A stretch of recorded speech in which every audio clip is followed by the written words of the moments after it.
tell me something. It's for couples. It's interesting to watch porno. It's not, because many say only the man sees porno and the woman and the wife doesn't see it, or the wife gets mad because the men look at porno, or it's a good idea for couples to see it.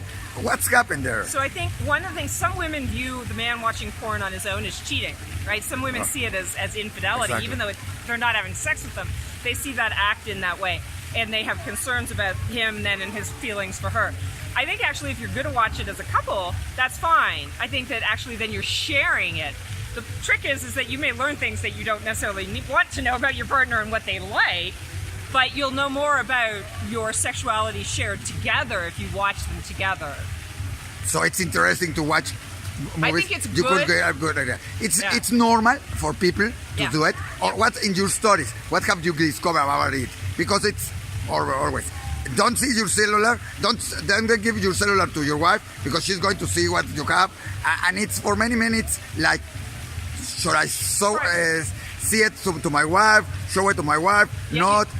How to do it? Yeah, how to do it is not, hey, can we try these things, or you know, it's actually better not to hide it and make her think that that you're watching something that you're not getting from her. It should be more like a learning experience, right? I've been watching this. This looks like really fun for us to try together, right? To make it part of a couple activity and present it to the woman that way. Because if she does have bad feelings about it or negative feelings about it, hiding it's probably not going to actually help unless you're really, really good at hiding it. Right. Because someday she's going to notice, and then she's going to have more concerns or complaints. Tell me something. When you talk about this thing, like in nowadays, like here in the day of knowledge, what are the reactions of the people, the man, the woman, saying, you see all of that porno, you know all these sites, you are watching everything. What's the reaction about everybody? Yeah. Or people that access you and say, I'm a porno specialist, all right. So at cocktail parties, people love it because it's something for them to talk about that's taboo, right? You know, most of the time, the reactions I get are really positive. But I do think that's partially because I'm a woman doing this kind of research and talking about this. I think if a guy was doing the same talk, that he might get a more negative reaction. Most of the time when I talk to people, they're just interested and or curious about why I chose to do research on something like that. And why did you choose to get a research?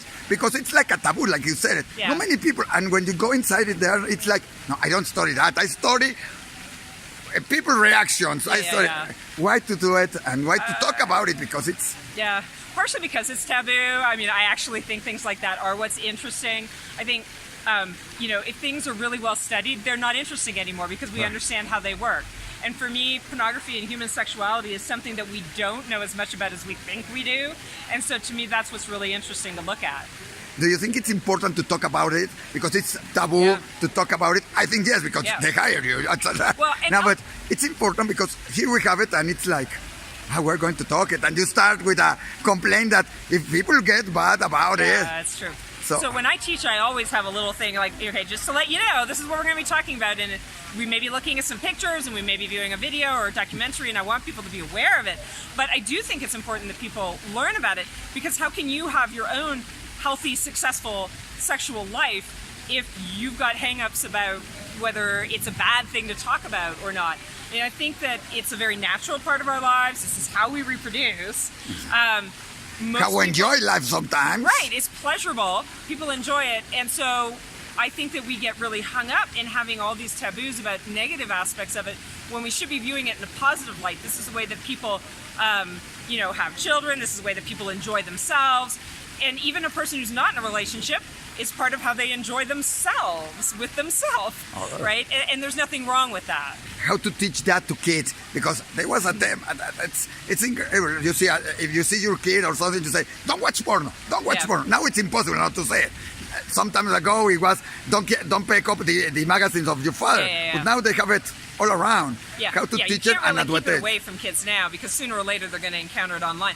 I think that we just need to do a better job of being more proactive with sex ed in general. So encouraging young children to come and talk to their parents about things, give them books to read, give them information. What to tell them about porno? It's good, it's bad, it's important. It's nothing. What to tell them? Well, to me it's not good or bad, right? So it's not about whether it's good or bad.